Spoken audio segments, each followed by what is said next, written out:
Barakatah Yahweh Malak Hawalam. Alahayim of our forefathers Abraham, Yitzchak and Yaakov. The Alahayim of all creation, the heavens, the sea, the earth, and all that in them is. We say Hallelujah, Hallelujah, giving you all praise, honor, and esteem, Abba Yah, for you are more than worthy.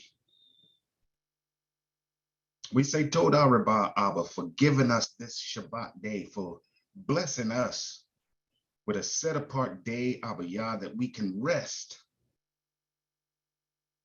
truly rest, Abba Yah, from the works of the previous 6 days, that we can come together, Abba Yah, and just enjoy your presence, Abba Yah. We thank you, Abba Yah, for blessing us with everything we could possibly need on this earth, and for continuing to keep your face towards us, Abba Yah. Continuing to lead us back to the ancient paths, continuing, Abba Yah, to bless us with knowledge, wisdom, and above all, understanding, that our zeal to serve you will not be in vain, Abba Yah, and that you will find our efforts, our sacrifices acceptable, Abba Yah. And as we go into this heritage and language and culture study, Abba Yah, we just ask that you bless us with your Ruach that leads us into the truth of all things, Abba Yah, and bring back our remembrance. We ask that you inspire Moreh Samak in delivering your message to us, Abba Yah, that we may be strengthened, that we may be encouraged to endure, Abba Yah, to the end.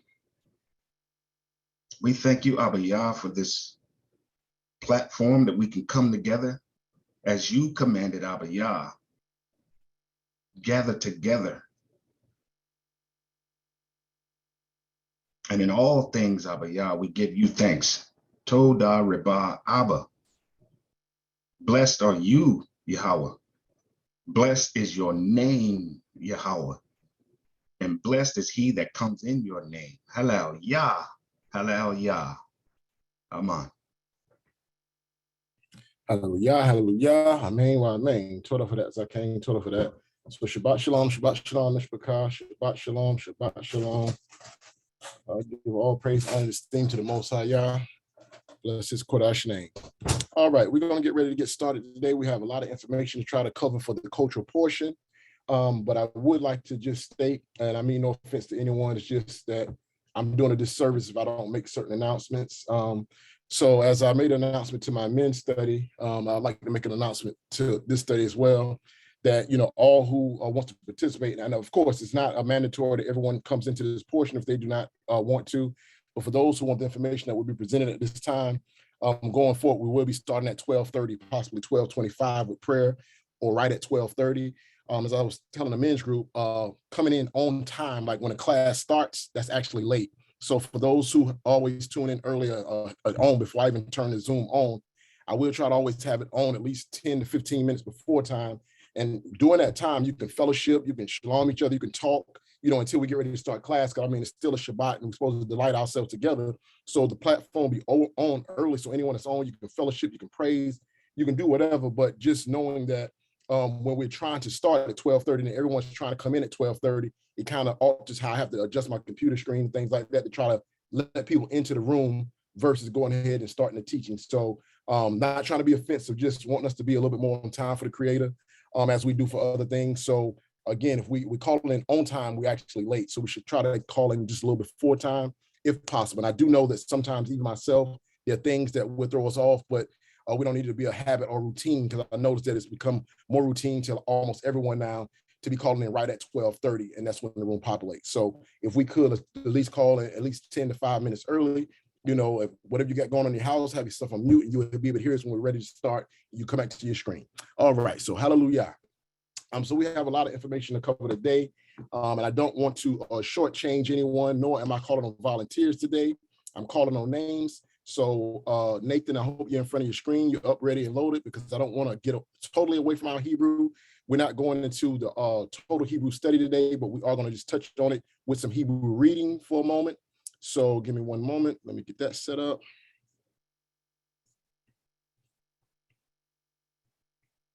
All right. So for our Hebrew reading today, we'll be coming from the book of Deuteronomy.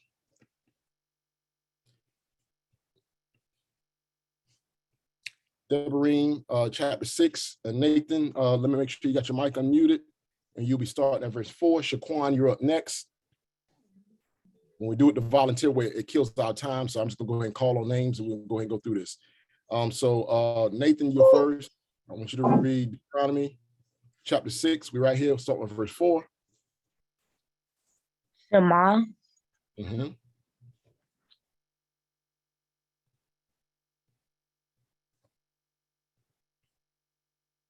Nathan, you still with us? Yeah. Yes. Yisha. Yish. Yes. Mhm. Yish. Mhm. Rail. Yisrael. Yes. Israel. Yah. Yara. No, look at your letter. That's not a right. That's not a rest. That's a Y. Yawa.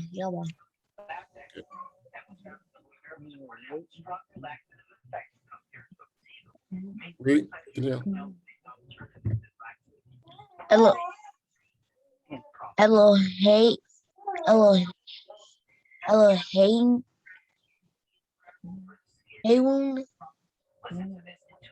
Sound it out one more time. Elo.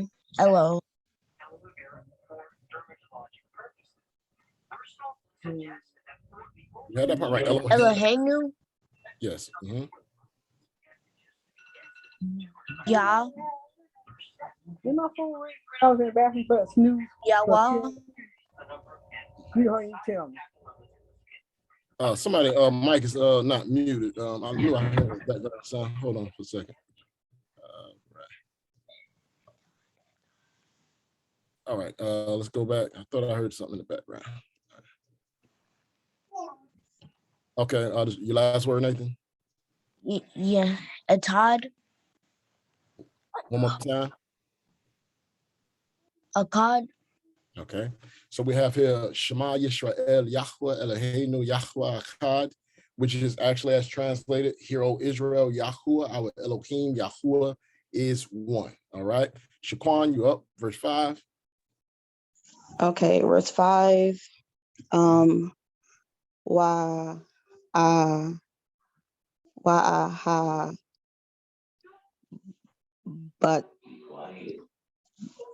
Bata Good job.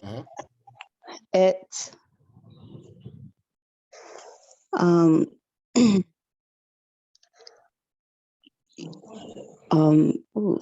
yeah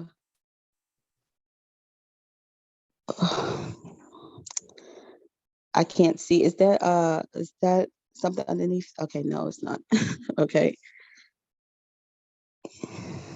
My apologies. I was blocking your Oh view. no, it's okay.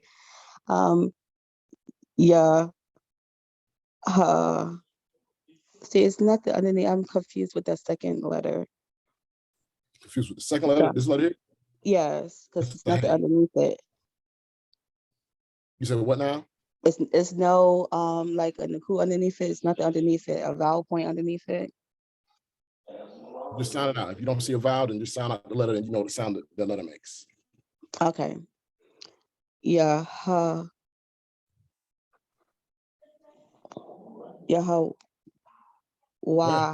Yahweh. Okay. So no. So you pronounce it out. So we will be having a discussion on this later. because you know, a lot of people have a debate on the name of the creator and everyone's arguing about pronunciation. Oh, But Yohei instead of people arguing about pronunciation, you will see that in different scrolls, not actually the scrolls, but in different Tanakhs, they vowel point it differently, which gives different vowel sounds. And if you didn't use vowel points, that's why you hear some of the brothers say Yahweh, because without actually using the vowel sounds, even with this here, you'll be able to see the Yahweh. If you use the Masoretic vowel understanding here, you can also have the Yahuwah or Yahweh, and there's different vowel points, and I'll go into that later. So again, just know anytime you see this arrangement here, Yod, Hey, Wahe, that is the creator's name. So as you heard Nathan say Yahweh, because there was no vowel under here, so he took this and this together and made it Yahweh. So you've heard some people use the term Yahweh. You heard some say Yahweh, some say Yahuwah, some say Yehovah. And so that's why I don't get into the name debate, but I'll be explaining that later in a lesson that I'm going to do on the name. All right, but it's good job. Continue on. Okay, and then No. oh, I'm on the wrong one. I'm sorry. That is Eloheh.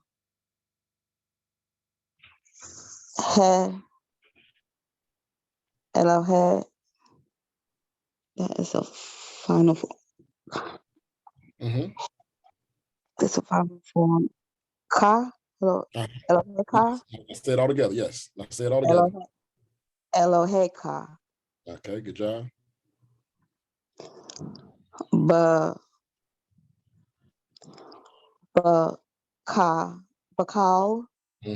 Good job.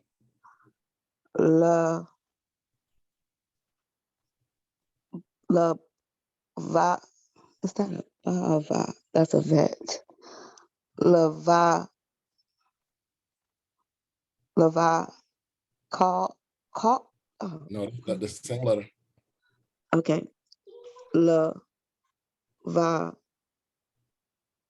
Ka. No, that's the same letter. Oh, this letter here. I keep saying ka. I'm sorry. Va.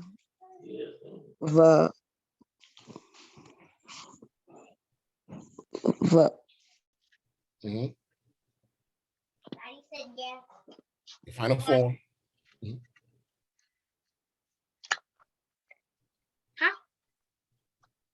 Shaquan, you still with us?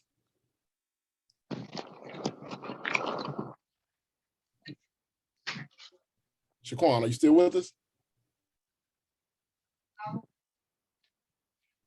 Okay. Your headphones.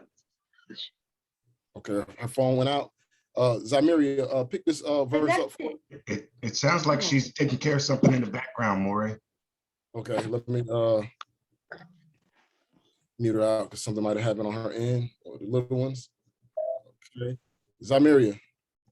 La Baba call. Oh, okay, shoot. Okay, hold on, let me put this back down. Okay, read it on. La Baba call. Yes, next line.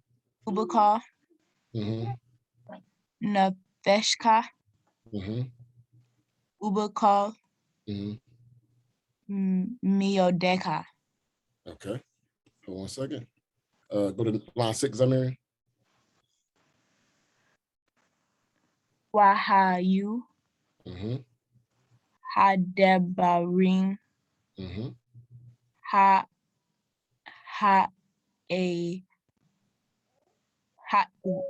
Ha'ele.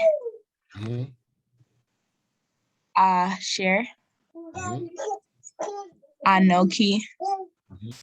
Mitzvah. Hayom. Al-Lababika. All right, hallelujah. Good job. So we have here, this is again, we read from Deuteronomy Chapter 6 and 4, and we have Shema Yisrael Yahweh Eloheinu Yahweh Echad, which is here, O Israel, Yah our Elohim, Yah is one. So that here means to understand, obey, perceive, understand, hear, and obey is what the Shema actually means. So it's letting us know that there's only one Elohim. Then we have here, Wa'chabata et Yahweh Elohecha, Abachal Lababecha, Ubechal Nefeshcha, Ubechal Miodecha. So, and you shall love Yahuwah your Elohim with all your heart, with all your soul, with all your might, not part of, not some of, but all of. And then we have Wahayu Hadabarim Ha'eleh Asha Anochi Mitzwacha Hayom Ala Babecha. And these words, and this right is going to be these, Hadabarim is words. So these words is written different in Hebrew construct. So these is here and words is here. Hadabarim Ha'eleh. So words, these, Asha Anochi, which I command, Mitzwacha, command, Hayom, Yom is day, Hayom is today or this day, Al Lababaka. So these words I command you this day shall be in your heart or upon your heart. Hallelujah. I just want to do a quick Hebrew read because we don't have time to go into the full lesson today. So we'll be going back to now the cultural portion about Hanukkah. Give me one moment. I'll get my screen share that reset. All right. So again, I would like to encourage everyone to continue to work on your Hebrew reading on your own and your words and your letters and vowel points, because if you don't practice them, you will lose it. So even if we're not going into it ourselves, it's still good for you to work on your own time so that you stay growing in the language. But like I say, once we complete the portion on Hanukkah, we will be going back. But we'll be picking up today in First Maccabees. Hanukkah, can you give me a mic check? Make sure we on together.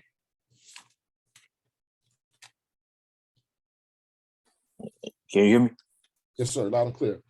So just to give a quick recap, we know that as we were studying in the history of Hanukkah, how it's coming into being, we covered how there was a wicked ruler who died that had actually a wicked offspring, a wicked servant that was under him that was extremely wicked, and he was looking to take over many lands. There were wicked Israelites that actually went to them for a license to sin. They stopped circumcising themselves. They made themselves uncircumcised. One of the questions is, how do you make yourself uncircumcised? There's a physical circumcision and there's a spiritual circumcision. They did both, and we get into some of those things going forward. So the men came in and they defiled the sanctuary. They made it to where you was not supposed to study the Torah. They were burning the Torah. They was burning the laws. They were actually, when we seen the circumcision portion, they were actually killing women that were still circumcising their male children, and they was killing anyone that assisted those who did the circumcision for those women. They were still killing them. So when we see that it said they made the children to stop, where they made themselves become uncircumcised, that is one form of the uncircumcision there. They stopped their children from being circumcised according to the law. The other form of circumcision or uncircumcision, how they cause themselves to be uncircumcised, is they embraced the ways of the heathen. They started living in sin. And when they started burning Torahs and telling them that they're going to make one religion or one way of worship, and it was the worship their false gods, there were many Israelites who submitted to that out of fear, but there was also many Israelites who died in obedience to keeping Torah, and they actually refused to submit to those things. And the question that I asked last week was, who would really care about somebody else's child being circumcised? Who would care if you keep a Sabbath or not, if it's not in their household? Who should care? But as we covered, the nations knew that the power of Israel, because in our culture study, the Torah is the most important thing in our culture. Why? Because in that is written the law, statutes, commandments of the Most High and the covenant of the Most High. And these things are written to be either blessings or curses for us. Therefore, our good always, according to Deuteronomy Chapter 6, if we do them, and if we don't do them, then we shall be cursed. So the other nations, when they would take crafty counsel, they knew the way to get Israel away from their power, or to have their power not be there to deliver them, was to get Israel to break the commands of the Most High. And so that's why there was such a push to do away with the law, statutes, commandments, a push to do away with the Sabbath, a push to do away with circumcision, and to make all that stuff be forgotten so that it will be easy, Israel will be easy prey. And a lot of that is the same today. The reason why the conditions that we are as a people are in is because of the same type of disobedience and following these same customs that were written so many years ago. All right. So we'll be picking up today in First Maccabees chapter 2. Adon, Kanaka, let's read.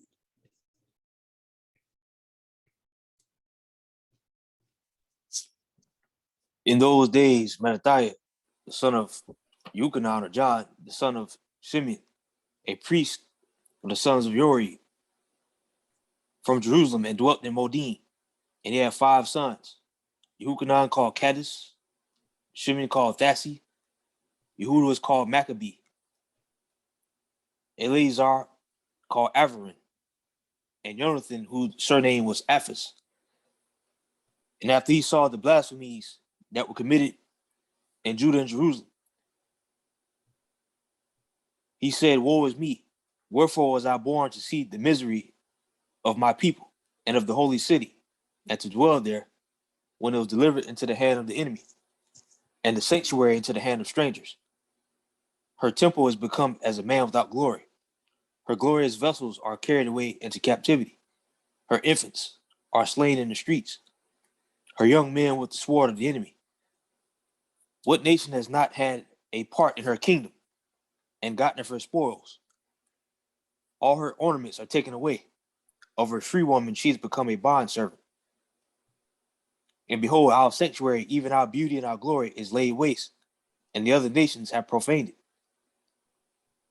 To what end, therefore, shall we live any longer?" Then Mattathiah and his sons rent their clothes and put on sackcloth and mourned very sore. In the meanwhile, the king's officers, such as compelled the people to revolt, came into the city Modin to make them sacrifice. And when many of Yasharal came unto them, Mattathiah also and his sons came together. Hold here for a second, Kanaka. So let me bring it up to speed to what's going on. So now we have Mattathiah. They have Mattathias here, but Mattathiah, which is pretty much the same as the name as Matthew. Mattathiah, he was a righteous man, one that was respected. He had 5 sons. And when he seen what was going on in Jerusalem, it just shocked him, it troubled him. And he said, "Woe is me. Wherefore was I born to see the misery of my people?" So he's seeing them being suffered. He's seeing the people being killed. He's seeing the Gentile nations are in and just taking all the beautiful things of that's in the land of Israel, that's in the temple of the Most High. And they've now the profaned the sanctuary. And so he's disgusted with what he's seeing because he understands this is atrocity. Like, it is horrible. And so he's like, the struggle of my people, her temple has become a man without glory. So all the glorious vessels and all the esteem of the temple of Yah is being brought to naught and profaned by these heathen or Gentile nations. So there came a time when the people were now being brought before, and all Israel was being brought together with some of these officers of the wicked king. So call it where you are, Kanaka, and let's continue on. Verse 17. Then answered the king's officers and said to Mattathiah, "On this wise, you are a ruler and an honorable and great man in this city, and strengthened with sons and brethren. Now therefore come you first and fulfill the king's commandment, like as all the heathen have done, yea, and the men of Yehuda also, such as remain at Jerusalem. So shall you and your house be in the number of the king's friends, and you and your children shall be honored with silver and gold and many rewards." Hold here for a second. So I want you to listen to this type bribery that's going on, because this is the same type thing that happens to some of us today. And with all I get, and we need to get understanding, it said what was written aforetime was written for our learning. And I really want you to remember this verse when we get into the second part of service today. So it said that the officers came to Mattathias and said, "On this wise, you are a ruler and an honorable and great man in this city, and strengthened with sons and brethren. You come be first to fulfill the king's commandment. And for doing so, you'll be considered the king's friend, and you and your children shall be honored with silver and gold and many rewards." So what they want to do is take a strong man, a man of honor, get him to submit. And if he submits with his strong sons, then it would be easier for everyone else to submit, because they'd be like, wow, if Mattathiah gave in, then of course his sons, if we look at him as honorable, if we look at him as being a strong man, he's a ruler or a leader amongst his people. If the leader submits to this nonsense, it makes it even that much easier for a lot of the sheep and a lot of the other shepherds or under shepherds to actually give in, because they're gonna feel like, where's our protection? Even the strongest of us has given in. So they actually came to him and they submitted him pretty much with a bribe. Like, if you do this, then you'll be great in the king's house. The king will consider you as a friend, and we're gonna give you and your son silver and gold. Now everybody else, they kill it. They ain't giving them nothing. You're gonna do this. But now they're trying to say, to get everybody else to comply, if we can just get this guy to comply and his sons, it'll make it that much easier. So we're going to give them a reward for doing this thing, because the reward is going to be for them to help get their people to transgress the words of the Most High. Call it for yet and read on it, Don. Verse 19. The Mattathiah who answered and spoke with a loud voice, though all the nations that are under the king's dominion obey him, and fall away everyone from the belief of their fathers, and give consent to his commandments. Yet will I and my sons and my brethren walk in the covenant of our fathers. Far be it that we should forsake the Torah and the ordinances. Okay, pause it for a second. So we see here his response. His response is everybody else is bowing out. Because remember, one of the things that was stated last week was they wanted everybody to be one religion, to follow this one wicked way. And you cannot worship your gods, therefore you cannot worship Yah and burn Torahs. So now what they're doing is trying to get everybody to submit to this one way and to accept the false god and his paganism. But Mattathiah said there's a whole bunch of people doing this. But as for me and my sons, they turned away from their ways. They turned away from the religion of their fathers, and they give consent unto his commandments. Yet will I and my sons and my brethren walk in the covenant of the Brit of our fathers. So what we see in here, and one question that I asked last week was why do we think they took these writings out of the Bible? Why didn't want us to see this? Because this is what faith looks like. This is what strength and trust in Yah looks like. And going through hardships, this shows us how to go through hardships and the mindset we have to have. And if we think it's going to be different for us today, we have fooled ourselves, or the adversary has fooled ourselves. There's a lot of us that give into society and to the world, and we do not submit to Yah because we do not trust, we do not believe, and they've taken out the power of his word, the history of those who stood regardless of what they was faced with or what they had to lose and the struggles that they went through. All right. So he said here, me and my sons and my brethren, we walk in the covenant of our fathers. So that could have been a death sentence for him right there. But he boldly said it before everyone. Pick up in 21, Adon. Far be it that we should forsake the Torah and the ordinances. We will not hearken to the king's words to go from our belief, either on the right hand or the left. Now, when he had left speaking these words, there came one of the Aldim in the sight of all to sacrifice on the altar, which was at Modim, according to the king's commandment. Which thing, when Mattathiah saw it, he was inflamed with zeal, and his mind trembled, neither could he forbear to show his anger according to judgment. Wherefore he ran and slew him upon the altar. Also the king's commissioner, who compelled men to sacrifice, he killed at that time, and the altar he pulled down. And thus he dealt zealously for the Torah of Elohim, like as Phinehas did unto Zimri, the son of Shalom. And Mattathiah cried. So pause it for a second. So he said that they Elohim forbid that we should forsake the Torah or the law and the ordinances. The very thing that's being taught in the churches today, that the laws are being done away with. What we have to see here is how they do things. They try to go to leadership. And I don't mean any offense to anyone. I'm just saying we see how the adversary works.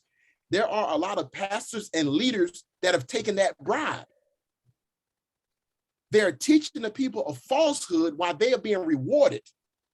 But they will have their reward in the end if they don't repent themselves. However, the people are being misled because there are those who are now taking on the doctrines of Shaitan and not the doctrine of the Most High. So we know that many people died, and we know that the Most High does not do anything for vanity. It would be vanity for the Most High to have this written in history, for so many people to die to fight for his right rulings, his laws, statutes, commandments, and his ordinances, to now say for us, y'all can live how y'all want to live, the law is done away with.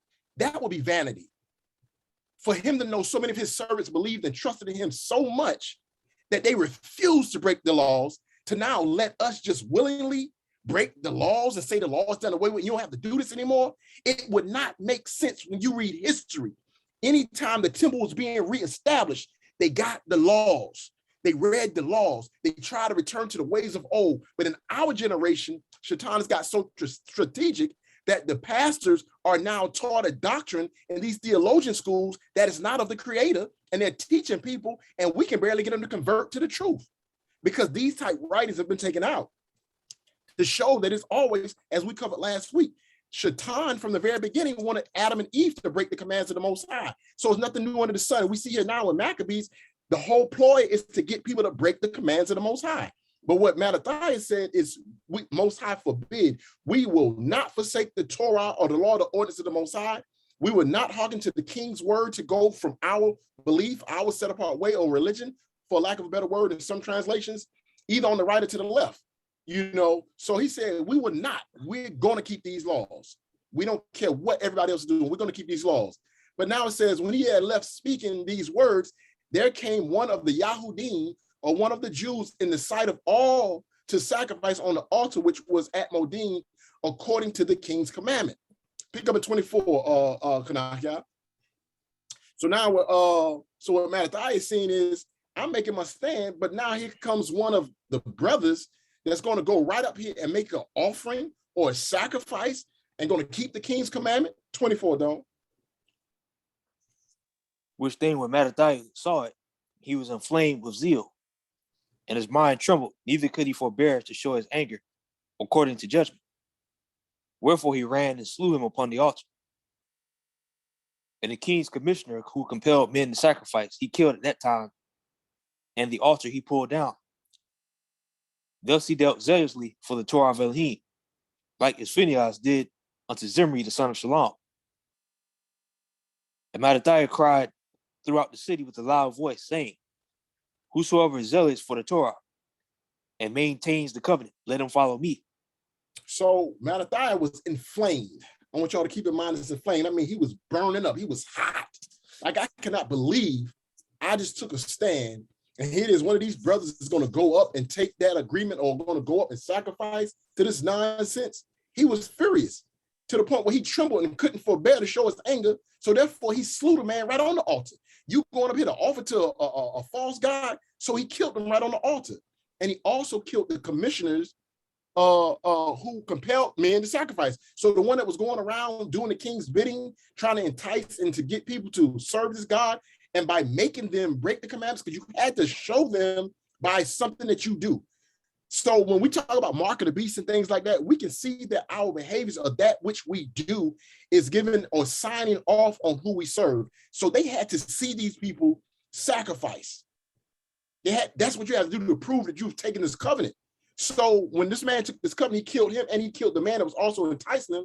And they say, thus he dealt zealously for the Torah of Elohim, or God, like as Phinehas and Zimri, the son of Shalom. So we've read already in the Torah how Phinehas and Zimri, when the Hebrews were down here dealing with them Moabite women, and it was not supposed to be any more of them women in the camp. They were supposed to stop doing those behaviors and things like that.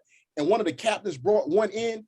Then when Phinehas and Zimri heard that, they threw a javelin through him. They killed him, because we do not want wickedness within our community for the Most High to deal with us. So what they're saying here is, and here's the history that they don't want you to see, is that Mattathias did the exact same thing as they did. When he seen this matter of evil or wickedness, he now killed the man of Israel who was going to submit, and the one that was coming through trying to make people take this deal. 27 of them. And Mattathias cried throughout the city with a loud voice, saying, whosoever is zealous of the Torah and maintains the covenant, let him follow me. So if you want to serve the Most High, if you are zealous and you love the Torah of the Most High, the covenant of the Most High, and you maintain the covenant of the Brit, let him follow me. So all that's for Yah, follow me. Read on. So he and his sons fled into the mountains and left all that they ever had in the city. The many that sought after justice and judgment went down into the wilderness to dwell there, both they and their children and their women and their cattle, because afflictions increased sore upon them. Now when it was told the king's servants and the host that was at Jerusalem in the city of David, that certain men who had broken the king's commandment were going down into secret places in the wilderness, they pursued after them a great number, and having overtaken them, they camped against them and made war against them on the Sabbath. Okay, so pause it for a second. So after Malachi had did this thing, you know he's bringing affliction upon himself. Now, why? Because all his comforts and things of his house, he left. He left all that behind. He and his sons, they now had to go on the run. They had to leave everything behind and go on the run. So what I want to share with you is, it is my job to teach the word of Elohim to the best of my ability. And I believe in his word. And today, Shaitan has some of us want to accept compromise over the word of the Most High. And it's something within our community, and it's just people in the world in general. Just the other night, me and my Isha was sitting and speaking with someone, and they were sharing about, some people are too religious. They're too religious. There are people around here having babies when they should be having abortions, but people that's too religious have people trying to have children when they know they're not going to take care of the children. So the abortion is better, but they're too religious. And we're sitting there listening because the person who was speaking to us, we thought they were about to go in another direction. Like we thought they were about to go in somewhat of a righteous direction until we heard the conclusion that they themselves said we had to make a choice because we had a baby, then my wife got pregnant again. We went and had it aborted.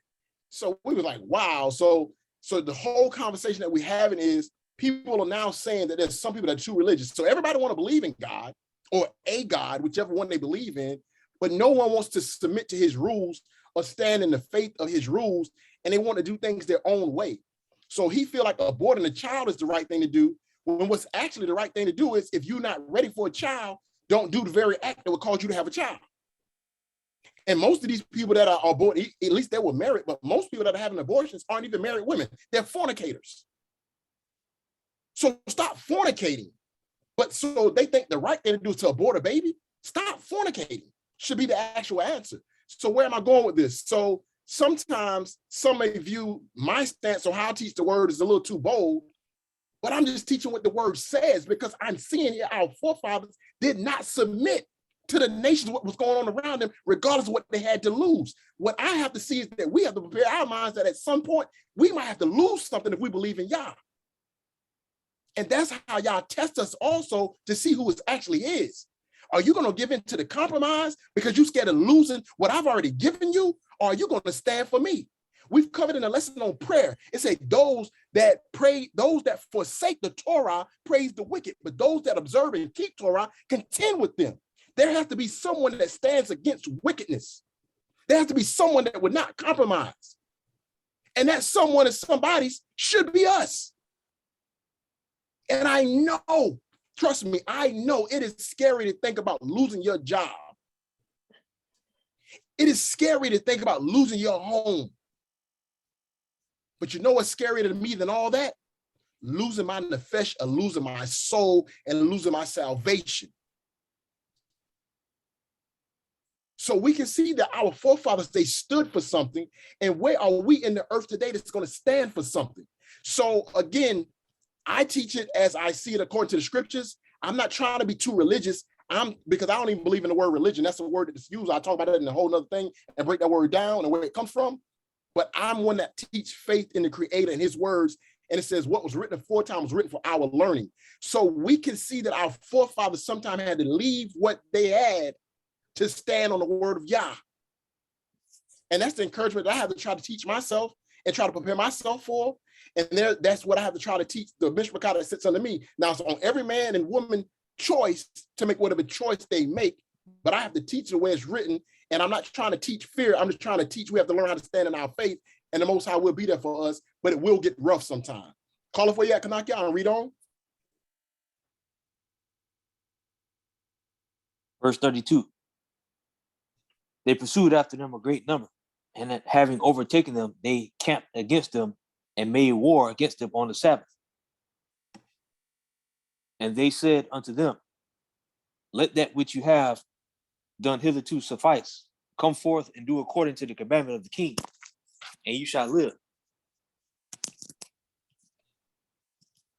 But they said, we will not come forth, neither will we do the king's commandment to profane the Sabbath. So then they gave them the battle with all speed. Howbeit they answered them not, neither cast their stone at them, nor stopped the places where they had lay hid. So hold for a second. as I was covering last night when we was going to our study, even the Gentile nations knew who the prophets of the Most High was a lot of time, because when the king wanted to know who told the king of Israel that I was here, they said, Prophet Elisha. We knew that Elijah had to live on the run. Why? Because they knew Elijah was the one that spoke the word of the Most High. So these nations had this understanding. And as we covered at the beginning of this lesson last week, they take crafty counsel. So they infiltrate and they figure out the source of our power. And then they find out how to remove us from the source of our power, or how to manipulate the word to try to come against us for their own gain. So those that went on a run and started going and leaving from the city because they were refusing to serve their false gods, they were going to circumcise their children, they were going to keep Torah, they went on the run. Different people went in different places. Some went into the woods, some went to the mountains, but they went in the hid, and these people still pursued them. A great number, and have overtaken them. They camped against them and made war against them. When did they make war against them? They made war against them on the Shabbat. Why? Because they understood that Israel believed not to do any work on Shabbat. So what they knew is that Israel don't believe in going to war on Shabbat. So if they don't believe in breaking Shabbat, we can easily slay them on Shabbat, but first we're going to give them the opportunity. Will y'all bow to these gods? But they said, we will not come forth, neither will we do the king's commandment to profane the Sabbath. So we're not going to come forth, we're not going to sacrifice, we're not going to do anything, we're not going to profane the Sabbath. So they gave them the battle with all speed. Meaning, what did they do? They knew they weren't going to fight on Sabbath. So they knew something about their word. But so now when we get to the Brit Kadashah, when Mashiach said, is it wrong to do good on Shabbat?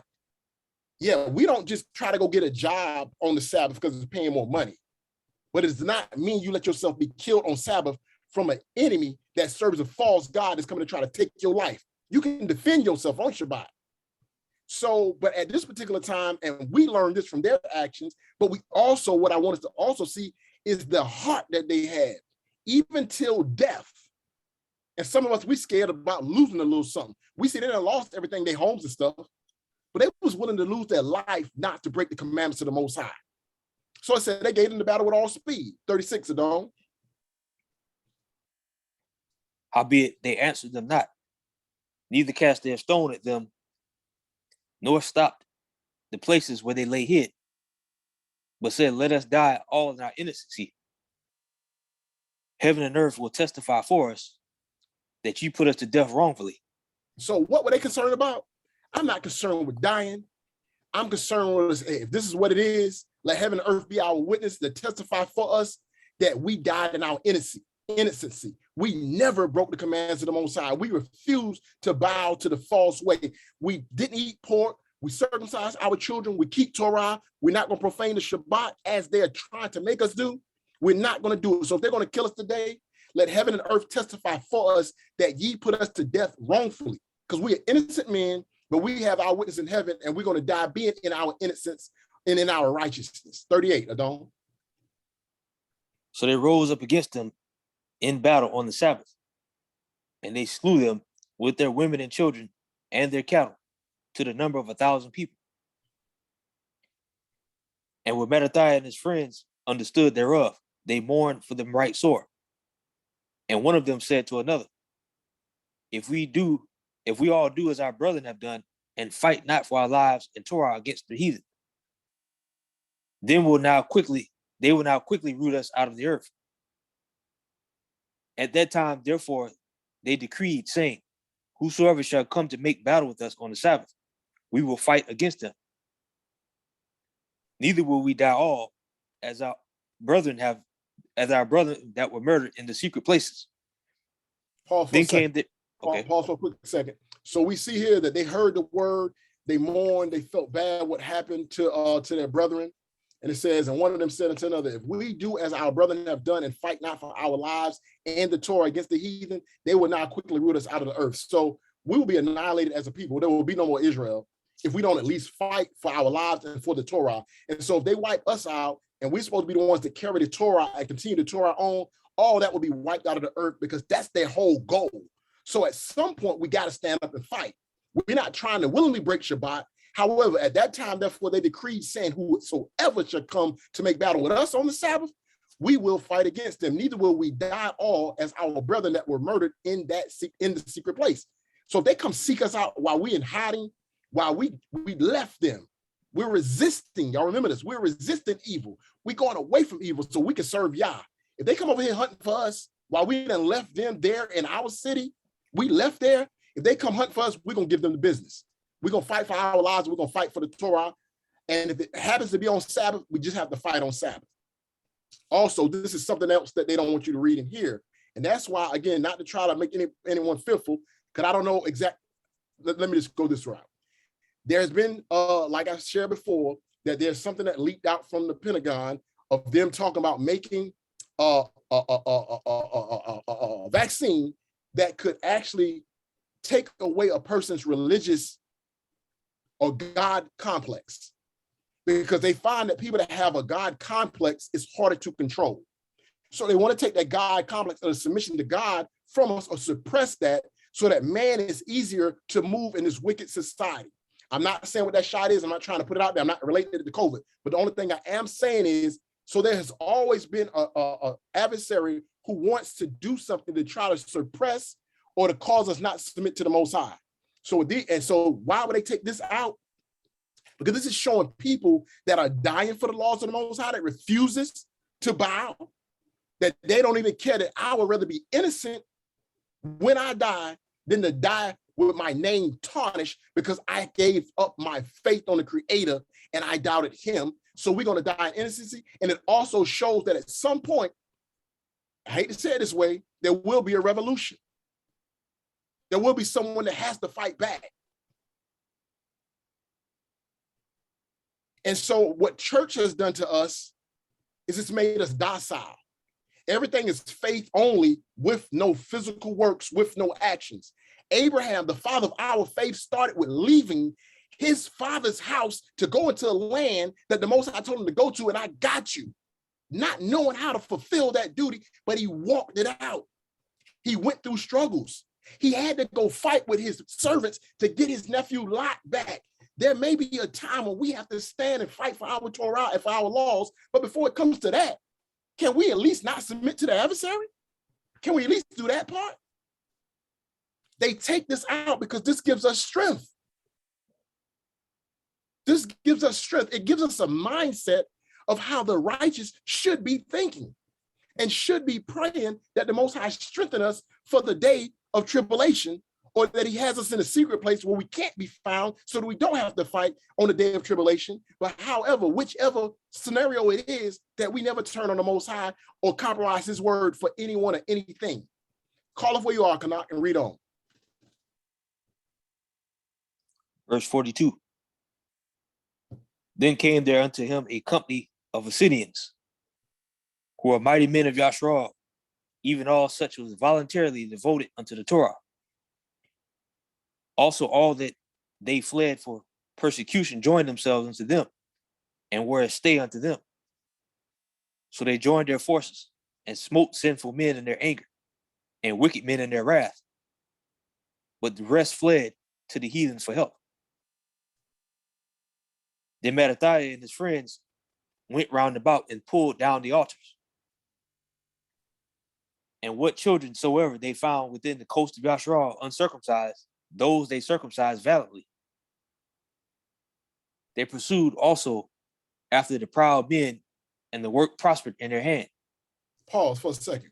So now we see here that any wicked men that was found in their wrath, so there was other Torah followers that heard of Mattathiah, and so those that were in hiding started joining together to form a force and a unity to stand together in the Torah of the Most High, and to not let this wickedness drive them out of the earth or kill them from off the earth. And so now what they do, they joined forces and they smote sinful men. Smote mean they killed evil, sinful men in their anger and wicked men in their wrath, but the rest fled to the heathen for help. So now you got wicked Israelites that are going to run to the heathen for help against their, instead of them just repenting and saying, we're going to return back to Yah. Then Mattathiah and his friends went round about and pulled down the altars. So now they're going throughout and they're pulling down and they're destroying these altars that have been built up. And when the children, and what children soever they found within the coast of Yasharal or Israel, uncircumcised those, they circumcised valiantly. So they was going to people's houses, and these babies that are not circumcised, we're circumcising these male children because that's a covenant. That was the covenant was made with the forefather Abraham, that all of us are supposed to be circumcised that are male. So now, because people felt fearful to the law of the king, they are now going around to all these households where they know these little uncircumcised babies are at, and they circumcise them validly. They pursued also after the proud men, and the work prospered in their hands. 48, Adon. So they recovered the Torah out of the hand of the other nations and out of the hand of kings. Neither suffered they the sinner to triumph. Now when the time drew near that Mattathias should die, he said unto his sons, now his pride and rebuke got strength, and the time of destruction and the wrath of indignation.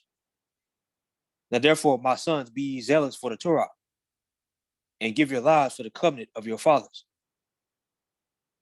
Call to remembrance what acts our fathers did in their time.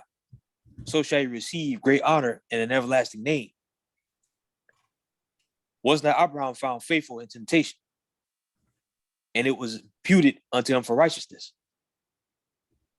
Joseph in the time of his distress kept the commandment and was made master of Mitzrayim or Egypt. Phinehas our father being zealous and fervent So of pause taint. it for a second. So pause it for a second. So it said they recovered the law of the Torah of the hand of the other nations and out of the hand of the kings, neither suffered they a sinner to triumph. So they're not going to let sinners defeat them. And they recovered the Torah of the Most High. But now when it was time for Mattathias to die, he gave his sons commandments the same way Abraham, our forefather, gave his sons commandments, that they should keep the commandments to the Most High. He said, now his pride and rebuke gotten strength in time of destruction and wrath of the nation. Now, therefore, my sons, be zealous for the Torah or for the law, and give your lives for the covenant of your fathers. He told them to be zealous for the laws of Torah and give your lives for the covenant of your fathers. So when we're around here just trying to live life on a daily basis, there was someone telling their children to fight for the covenant and the laws of their fathers, of our fathers. And if they didn't fight when they did, we wouldn't even be here.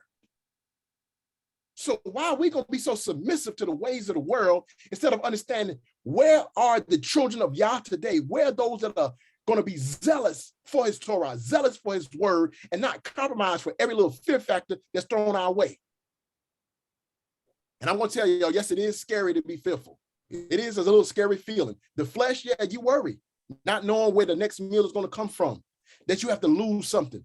Your money is now being depleted. But if you're doing it for righteousness' sake, our joy and our reward shall be in our Creator. So it says, call to remembrance. Now, here's what they did. Here's why you want to see why these things are taken out. Call to remembrance, or be mindful. Remember what acts our fathers did in their time. So why would it be different for us today? He's telling them to remember their fathers in their time who have long passed. So shall you receive great honor and an everlasting name. So y'all fight for the laws. You fight for the covenant of our fathers. Remember what they did. Was not Abraham found faithful in temptation? Abraham was going to be willing to give his son. And it was imputed unto him for righteousness. So the church uses this all the time, not understanding what did Abraham actually do, why he was called the father of faith. He was called the father of faith because he was willing to let his son go and be sacrificed, and it was imputed unto him for righteousness, because whatever the Most High commanded of him, he trusted the Most High. The Most High told him that I'm going to give you a son of your loins, and through him shall be many nations. So if he killed my son, how would there be many nations? But if the Most High takes him, one or two things going to happen. He's going to bring him back, or he's going to prepare another sacrifice, but I'm just going to do what he told me to do. I'm going to bring my son to be sacrificed. That was counted to him for righteousness because he was willing to lose something that was very dear to his heart. Joseph, in the time of his distress, kept the commandment and was made Adonai of Mitzrayim. I want y'all to remember Joseph. And part of some of the historical writings about Joseph, when you read just the Torah perspective, the writing of the Torah, it just gives us the summary that Joseph's brothers cast him in the pit that was going to kill him, and they stole him into slavery. But when you read the history of this young 17-year-old, can you imagine for a 17-year-old being in a pit, being sold by his brothers, and what he was going through? Man, when you read the historical writings, which we won't get to today in that portion, but we'll be talking about Joseph more today, it said he cried and he cried and he cried. He cried so much and was begging to be released to go back to his father. He was so scared, and he cried and he cried and he cried. And when they kept telling him to shut up from his tears and from his crying, he kept crying. They started punishing him. They started whipping and beating him for crying so much, until they passed by the place of his mother's grave. And when he passed by the place of his mother's grave, he went and embraced his mother's grave and cried some more. Mom, look what I'm going through. So it says Joseph in his time of distress. See, if you've never really read his distress, you only read that he was sold into slavery. You need to have that visual mindset of what that man went through, or what that boy went through. He was 17 years old. Going to his big brothers whom he loved, and they sold him, or they was going to kill him. He cried and he cried. But what ended up happening to Joseph? He became the Adonai, or the master of Egypt. But he went through distress. Joseph had a rough childhood. When he became the man in Mitzrayim, he became wealthy, but he had to go through struggles. And I'm going to tell y'all right now, I'll be the first to tell y'all, I don't want to go through those struggles. I don't want to go through any more struggles than I've already been through, because struggles are not fun. However, if we must go through them, he's telling us here to remember our forefathers. Everything that we see about the greats that were written in history, our forefathers, they went through some things. So he's telling them to remember this. Remember how Joseph went through it in his distress, but he kept them commandments. And we're going to talk about him keeping them commandments later. 54, Phinehas, our father, and being zealous and fervent, obtained the covenant of an everlasting priesthood. So Phinehas became, retained the covenant of everlasting priesthood. Why? Because he killed wickedness that was amongst his own people. 55, Adon. Where we at on time? We got to get ready to get to a close. Okay, 55, Adon. Yahushua, for fulfilling the word, was made a judge in Yasharah. Caleb, for bearing witness before the assembly, received the heritage of the land. Dawid, for being merciful, possessed the throne of an everlasting kingdom. Okay, so for those that may not understand some of the Hebraic usage, and you're more familiar with the modern terms, so it said in Joshua, fulfilling the word, was made judge of Israel. For Caleb, for bearing witness before the assembly, received the heritage of the land. And of course, we know we have David or Dawid. Read on.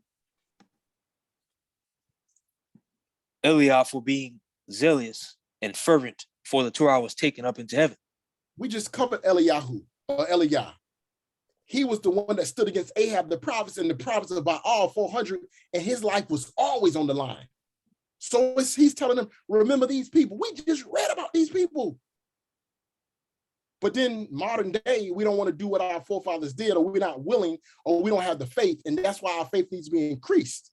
And that's why these writings have been removed, so that we don't really recall what they've done, but we always supposed to recall to mind what was written aforetime, because it was written for our learning. Read on. Kadaniahu, Azariah, and Mishael, by believing, were saved out of the flame. And so for those who are not familiar with those names, that's Shadrach, Meshach, and Abednego, whose name was changed to Shadrach, Meshach, and Abednego when they got to the land of Babylon, because they didn't want them to have these names. Why? Because you got Kananiah, Azariah, and Mishael. That has the name of Yah right in their names. So these are the three. So remember them. So you see how many generations they're going back that they're talking about this? And so if he's telling his children to remember all the way to those generations, and we're reading from the book about these same people, what should we be remembering in our time? Them. What did Shadrach, Meshach, and Abednego commonly call? Hananiah, Azariah, and Mishael, their names, by believing were saved out of the flame. They were cast into the fiery furnace because they refused to bow to wickedness. Verse 60. Daniel, for his innocency, was delivered from the mouth of lions. And we know that Daniel refused to bow. Whenever that horn would sound, Daniel would still go up. We just covered it. Daniel would go up and do what? When it was his time to pray, he didn't hide or nothing. He kept his window open. Like, y'all are not going to intimidate me to call on my father. So he still went up. He prayed before the people when they were telling you, bet not bow to your God. And when you hear this sound, you got to come worship this false one and bow before it.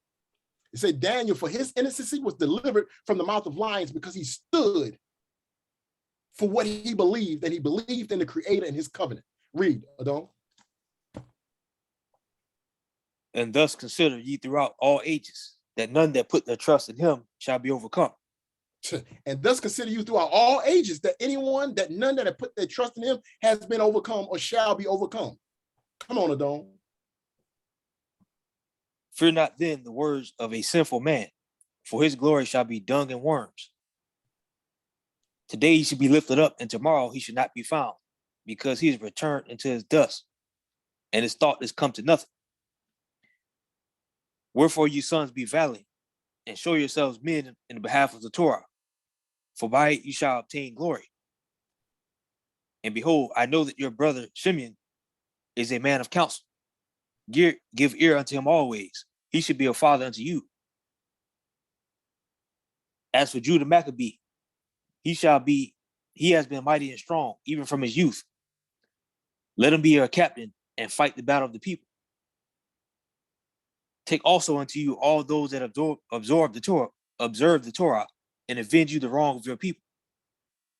Recompense fully the heathen, and take heed of the commandments of the Torah. So he blessed him and was gathered into his fathers. And he died in the 146th year, and his sons buried him in the sepulchre of his fathers at Modim. And all Israel made great lamentation for him.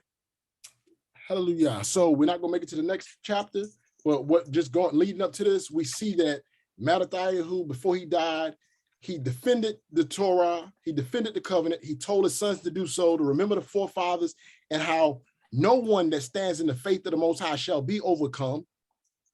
He told them before he died, my sons, wherefore my sons, be valiant and show yourselves men in the behalf of Torah, for by it shall ye obtain glory. People won't be glorious in all other type ways. You obtain glory or esteem for how you love the Torah of the Most High. So he told them to keep Torah. And I'm going to tell you, back in my young years, I am so thankful for the Most High for when I met Elder Herman and Iman Audrey and Iman Newkirk and her sister. May Elder Herman's memory be blessed, and may Iman's memories be blessed.